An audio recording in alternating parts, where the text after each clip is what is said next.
వరుసగా మూడవ సంవత్సరం ప్రతి ఆటో డ్రైవర్కు మంచి జరిగేలా సొంత వాహనం కలిగి ఆటో, టాక్సీ, మ్యాక్సీ క్యాబ్ డ్రైవర్లుగా ప్రతిరోజు సేవలను అందిస్తూ రోజు లక్షల మంది ప్రయాణికులను సురక్షితంగా వారి గమ్యస్థానాలకు చేరుస్తున్న అన్నదమ్ములు, అక్క చెల్లెమ్మలు అందరికీ కూడా నా పాదయాత్ర సమయంలో ఇంతకుముందు నాని చెప్పినట్టుగా 3648 కిలోమీటర్లు సాగిన పాదయాత్రలో ఏలూరు సభలో మే 14, 2018 ఆ ఏలూరు సభలో ఒక మాట ఇచ్చాం.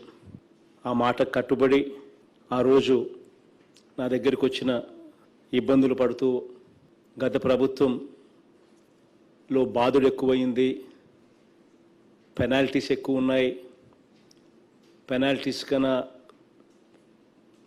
కట్టకపోతే ఆటో తిరగలేం, రోజుకు పెనాల్టీ 50 రూపాయలు వేస్తూ ఉన్నారు, ఇన్సూరెన్స్ కట్టాలంటే ఒక ఇన్సూరెన్స్కి 7,500 రూపాయలు దగ్గర అవుతూ ఉంది, ఫిట్నెస్ సర్టిఫికేట్ కావాలి, ఆ ఫిట్నెస్ సర్టిఫికేట్ రావాలి అని అంటే రిపేర్లు చేయించాలి, అన్నీ కలిపి దాదాపుగా 10,000 రూపాయలు మేరకు ఖర్చు అవుతూ ఉంది. ఒకేసారి 10,000 రూపాయలు డబ్బులు పెట్టి కట్టాలి అని అంటే అప్పు తీసుకురావడం తప్పు నుంచి వేరే గత్యంతరం లేని పరిస్థితి మాకు అని చెప్పిన మాటల దృష్ట్యా ఆ రోజు ఏలూరు సభలో మాట ఇవ్వడం, మాట ఇచ్చిన తర్వాత వరుసగా 3వ ఏడాది ఈరోజు వారికి ఇచ్చిన మాట నిలబెట్టుకుంటూ వైఎస్ఆర్ వాహన మిత్ర సహాయాన్ని ఈరోజు నేరుగా బటన్ నొక్కి కార్యక్రమం అయిపోయిన వెంటనే నేరుగా వాళ్ళ అకౌంట్లలోకి డబ్బులు ట్రాన్స్ఫర్ చేయడం జరుగుతుంది. ఈ ఏడాది 2,48,468 మంది నా అన్నదమ్ములకు, నా అక్క చెల్లెళ్లకు 248,47 రూపాయలు సహాయంగా ఈరోజు వాళ్ళ అకౌంట్లలోకి, వాళ్ళ ఖాతాల్లోకి ఈరోజు జమ చేయడం జరుగుతుంది. దీనితో ఇంతవరకు ఇప్పటి వరకు మనందరి ప్రభుత్వం వచ్చిన తర్వాత కేవలం ఈ ఒక్క వాహన మిత్ర పథకం ద్వారా మాత్రమే నా అక్క చెల్లెమ్మలకు, నా అన్నదమ్ములకు అందరికీ కూడా ఈ 3వ విడత కార్యక్రమంతో కలుపుకుంటే అక్షరాల 759 కోట్ల రూపాయలు ఈరోజు వాళ్ళ అకౌంట్లలోకి జమ చేయడం జరిగింది. దాదాపుగా ఒక్కొక్కరికి, చాలామందికి ఇందులో ఒక్కొక్కరికి ఇప్పటికే 30,000 రూపాయలు ఈ డబ్బుతో సహాయం అందినట్టు అవుతుంది. ఈ వైఎస్ఆర్ వాహన మిత్ర పథకం కింద గత సంవత్సరం లబ్ధి పొందిన వారిలో అర్హులందరితో పాటు గత ఏడాది కాలంగా ఆటో, టాక్సీ, మ్యాక్సీ క్యాబ్లు కొనుగోలు చేసిన లేదా యాజమాన్య హక్కులు బదలాయింపు పొందిన మరో 42,932 మంది అన్నదమ్ములకు, అక్క చెల్లెమ్మలకు కూడా ఇప్పుడు వైఎస్ఆర్ వాహన మిత్ర పథకం ద్వారా 10,000 రూపాయలు వాళ్ళ అకౌంట్లలో కూడా జమ చేయడం జరుగుతూ ఉంది. ఈరోజు ఈ వైఎస్ఆర్ వాహన మిత్ర అందుకుంటున్న వారిలో నిజంగా ఈ పథకం ఎంత మంచి చేస్తూ ఉంది అని చెప్పి ఒకసారి గమనించినట్లయితే ఇందులో దాదాపుగా 84% మంది, అంటే ఈ 2,48,468 మందిలో దాదాపుగా 84% ఇందులో నేరుగా ఎస్సీ, ఎస్టీ, బీసీ, మైనారిటీ వర్గాల, పేద వర్గాలకు సంబంధించిన వాళ్ళే. దాదాపుగా 84%. నిజంగా బ్రతుకులు మన కళ్ళ ఎదుటనే మార్చే అవకాశం దేవుడు ఇచ్చినందుకు నిజంగా ఎంతో సంతోషంగా ఉంది. ఈరోజు నా అన్నదమ్ములతోనూ, నా అక్క చెల్లెమ్మలతోనూ ఈ సంతోషాన్ని పాలుపంచుకోవడం రాష్ట్ర చరిత్రలోనే కాదు, దేశ చరిత్రలో కూడా ఇలా ఆటోలు, టాక్సీలు నడిపే అన్నదమ్ములకు, అక్క చెల్లెమ్మలకు వీళ్ళ గురించి ఆలోచన చేసి వీళ్ళకి ఏదైనా మంచి చేయాలి అని చెప్పి చేసిన ప్రభుత్వాలు ఎక్కడా లేవు దేశంలో. ఒక్క మన రాష్ట్రంలోనే ఇది జరుగుతూ ఉందని చెప్పి సగర్వంగా ఈ సందర్భంగా ప్రతి అన్నకు తమ్ముడిగా, ప్రతి తమ్ముడికి అన్నగా, ప్రతి అక్కకు తమ్ముడిగా, ప్రతి చెల్లెమ్మకు అన్నగా ఈ సందర్భంగా గర్వంగా కూడా తెలియజేస్తా ఉన్నాను. ఈరోజు మనం ఇచ్చే ఈ కార్యక్రమం ద్వారా ఈ 10,000 రూపాయలు ఏదైతే మనం ఆటో అన్నదమ్ములు, ఆటో అక్క చెల్లెమ్మల చేతుల్లో ఏదైతే పెడతా ఉన్నామో, ఇది ఉట్టి వాళ్ళకు మాత్రమే మేలు చేస్తూ ఉన్నాము అని కూడా అనుకోకూడదు.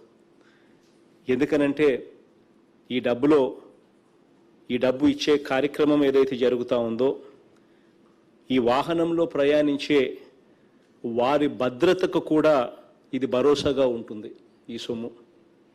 ఎందుకనంటే ఈ వాహనాలకు వాహన బీమాతో పాటు,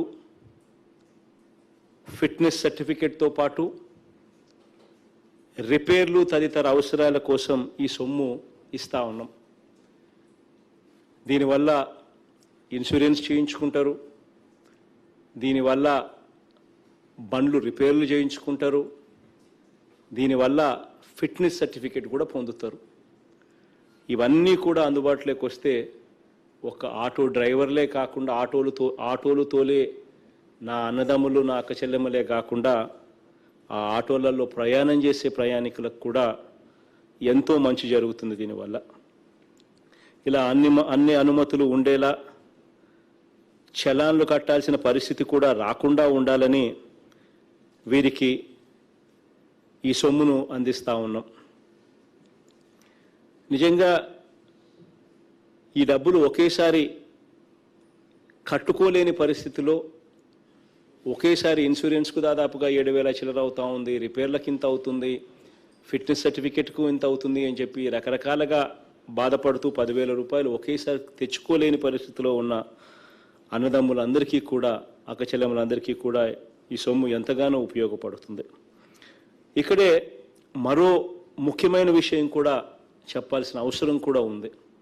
ఎందుకనంటే మంచి చేసే చెట్టు మీదనే రాళ్ళు పడతాయి, లేకపోతే పండ్లు పండే చెట్టు మీదనే రాళ్ళు పడతాయి అని ఒక సామెత ఉంది. అలాగా మంచి చేసే మనుషుల మీదనే విమర్శలు కూడా అడ్డగోలుగా చేసే పరిస్థితి కూడా మన రాష్ట్రంలో ఈరోజు కనిపిస్తూ ఉంది. కాబట్టి ఈరోజు ఈ విషయాలు కూడా చెప్పాల్సిన పరిస్థితి వస్తూ ఉంది.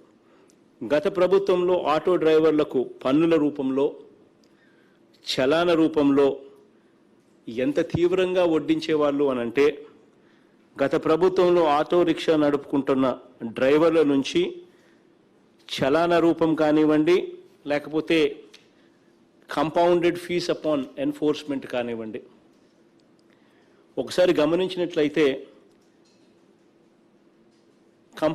compounded fees and tax collected from auto rickshaws on enforcement. ఒకసారి గమనించినట్లయితే 2015-16లో ట్యాక్సులు, పెనాల్టీసు రెండు కలుపుకుతే ట్యాక్స్ కట్టనందువల్ల penalties, compounding fees and tax collected from auto rickshaws on enforcement 2015-16లో 7,39,00,000 రూపాయలు, 2015-16లో 9,68,00,000 రూపాయలు, 2017-18లో 10,19,00,000 రూపాయలు, 2018-19లో 7,09,00,000 రూపాయలు. ఇదే పరిస్థితిని మన ప్రభుత్వం వచ్చిన తర్వాత పరిస్థితి ఏమిటి అని చెప్పి ఒకసారి గమనించినట్లయితే 2019-20 మన ప్రభుత్వం వచ్చిన తర్వాత కేవలం ఈ compounding fees and tax collected from auto rickshaws and enforcement ఎంత అంటే కేవలం 68,44,000 రూపాయలు మాత్రమే 2019-20లో. అదే 2020-21కి వచ్చేసరికి కేవలం 35 లక్షల రూపాయలు మాత్రమే. అంటే ఎక్కడా కూడా దౌర్జన్యం లేదు, ఎక్కడా కూడా జులుం లేదు, ఎక్కడా కూడా ఆక్రందన లేదు. ఇలా మానవత్వంతో ప్రతి అన్నకు, ప్రతి తమ్ముడికి, ప్రతి అక్కకు, ప్రతి చెల్లెమ్మకు తోడుగా ఉండే కార్యక్రమం మన ప్రభుత్వం చేస్తూ ఉంటే దీన్ని జీర్ణించుకోలేక మొన్న ఈ మధ్య కాలంలోనే తెలుగుదేశం పార్టీ వాళ్ళు మన ప్రభుత్వం వచ్చిన తర్వాత చేసిన మనం 95% హామీలు అమలు చేశాము అంటే వాళ్ళు 95 మనం చేసిన 95 అన్యాయాలని చెప్పి ప్రచురణ చేశారు. అందులో ఒకటి ఇది. వాళ్ళు బాధి మనం వచ్చిన తర్వాత బాధుడు తగ్గిస్తే మన హయాంలో ఒకవైపున 10,000 ఇస్తూ మరోవైపున బాధాము అని చెప్పి ఏమాత్రం కూడా మొహమాటం లేకుండా అబద్ధాలు ఆడుతూ ఈ మాదిరిగా చెప్తా ఉన్నారు అని అంటే ఒకసారి ఇటువంటి విషయాలు ఉన్నప్పుడు నవ్వాలనో బాధపడాలనో కూడా అర్థం కాదు. కానీ జరుగుతూ ఉన్న విషయాలన్నీ కూడా మీకు ఈ సందర్భంగా తెలిసి ఉండాలి కాబట్టి ఈరోజు ఈ కార్యక్రమాలన్నీ కూడా చేస్తూ ఉన్నాం. ఈరోజు 2,48,000 మంది ఎవరైతే అర్హులను ఏదైతే మనం ఈ సహాయం అందిస్తున్నామో చాలా ట్రాన్స్పరెంట్గా ఎక్కడా కూడా ఎలాంటి కరప్షన్ లేకుండా ఎక్కడా కూడా ఎలాంటి వివక్షకు కూడా తావు లేకుండా చాలా అంటే చాలా ట్రాన్స్పరెంట్గా ఈ కార్యక్రమాన్ని జరిగించడం జరిగింది. లిస్టులన్నీ కూడా గ్రామ సచివాలయాలలో డిస్ప్లే చేయడం జరిగింది. ఎక్కడైనా ఎవరికైనా అర్హత ఉండి పొరపాటున ఎక్కడైనా కూడా ఎవరికైనా అర్హత ఉండి కూడా ఈ పథకం ద్వారా లబ్ధి జరగకపోతే మాత్రం ఎవరు కూడా ఈ రోజుకి కూడా ఆందోళన పడాల్సిన పని లేదు. ఇది మీ అన్న ప్రభుత్వం, ఇది మీ తమ్ముడు ప్రభుత్వం. ఇది ఖచ్చితంగా మీరు గుర్తుపెట్టుకోండి. ఈ ప్రభుత్వంలో ఎవరికైనా మిస్ అయిపోతే ఎవరికైనా రాకుండా పోతే ఎలా ఇవ్వాలి అని ఆలోచన చేసే ప్రభుత్వమే తప్ప ఎలా ఎగరగొట్టాలి అని ఆలోచన చేసే ప్రభుత్వం ఇది కానే కాదు అని చెప్పి ఈ సందర్భంగా ప్రతి అన్నకు ప్రతి తమ్ముడికి నేను తెలియజేస్తా ఉన్నా. ఏ రకంగా అయితే ఎంతో ట్రాన్స్పరెంట్గా సోషల్ ఆడిట్లో గ్రామ సచివాలయాలలో డిస్ప్లే చేసి అర్హత కలిగిన ప్రతి ఒక్కరికి ఏ మాదిరిగా అయితే సహాయం చేశామో అదే మాదిరిగా ఇప్పటికీ కూడా ఎవరికైనా పొరపాటున కూడా మిగిలిపోయి ఉంటే మాత్రం వాళ్ళు ఏమాత్రం కూడా ఆందోళన చెందాల్సిన పని లేదు. ఇంకొక నెల పాటు కూడా టైం ఇస్తాను. గ్రామ సచివాలయాల్లోకి మీరు వెళ్ళండి. వెళ్ళి మీరు అర్హులై ఉంటే అప్లికేషన్ పెట్టండి. వాలంటీర్ల సహాయ సహకారాలు తీసుకోండి. వాళ్ళందరూ కూడా మీకు తోడుగా ఉండి మీరు అర్హులై ఉంటే ఈ నెల రోజుల పాటు గడువిస్తా. పెట్టిన తర్వాత మళ్ళీ మీ అందరికీ కూడా ఈ సహాయం అందేట్టుగా కూడా ఖచ్చితంగా చేస్తానని చెప్పి కూడా ఈ సందర్భంగా తెలియజేస్తా ఉన్నా. కాబట్టి ఎక్కడైనా ఎవరైనా మిగిలిపోతే మీరు మీ వార్డు గ్రామ సచివాలయానికి వెళ్ళి పథకంలో అర్హతల గురించి తెలుసుకొని అర్హులైతే దరఖాస్తు కూడా చేసుకోండి. వాలంటీర్లు సచివాలయ ఉద్యోగులు మీకు పూర్తిగా అన్ని రకాలుగా కూడా సహకారాలు అందిస్తారు. అర్హత ఉంటే తప్పనిసరిగా ఈ పథకం వర్తింప చేస్తామని చెప్పి కూడా ఈ సందర్భంగా చెప్తా ఉన్నా. ఒక నెల రోజుల పాటు టైం కూడా ఇస్తా ఉన్నా. మీకేమైనా సందేహాలు ఉంటే కూడా ఈరోజు పేపర్లలో అడ్వర్టైజ్మెంట్ కూడా ఇచ్చినాం. మరొక్కసారి నేను కూడా తెలియజేస్తా ఉన్నాను. ఏమైనా సందేహాలు ఉంటే 9154294326 ఈ నెంబర్కు ఫోన్ చేసి కనుక్కోవచ్చు. లేదా 1902 అన్న నెంబర్ అయినా కూడా మీ అందరికీ కూడా అందుబాటులో ఉంది. ఈ నెంబర్కు ఫోన్ చేసినా కూడా ఎటువంటి సందేహాలు ఉన్నా ఎటువంటి డౌట్స్ ఉన్నా కూడా ఏమున్నా కూడా మీరు ఈ నెంబర్కు ఫోన్ చేసి తెలుసుకోవచ్చు, ఫిర్యాదు కూడా చేయొచ్చు.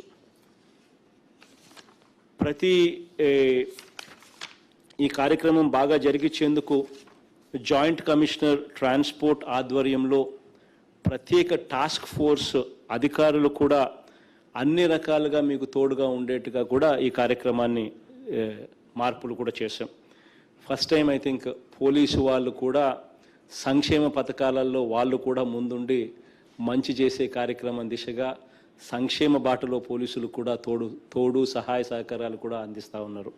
దీంట్లో జాయింట్ కమిషనర్ ట్రాన్స్పోర్ట్ ఆధ్వర్యంలో ఈ ప్రత్యేకమైన టాస్క్ ఫోర్స్ అధికారులు అన్ని రకాలుగా మీకు తోడుగా ఉండి మీకు మంచి చేసే కార్యక్రమాలు కూడా చేస్తారు. చివరిగా ఒక్క మాట చెబుతున్నాను. తప్పనిసరిగా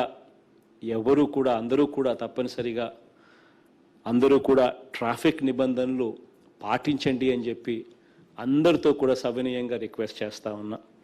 ఆటోలు కానీ ట్యాక్సీలు కానీ ఇవన్నీ కూడా ఇప్పుడు ఇచ్చే ఈ సహాయంతో అన్నీ కూడా కండిషన్లో మీ వెహికల్స్ అన్నీ కూడా పెట్టుకోమని చెప్పి కూడా మీ అందరితో కూడా రిక్వెస్ట్ చేస్తూ ఉన్నాను.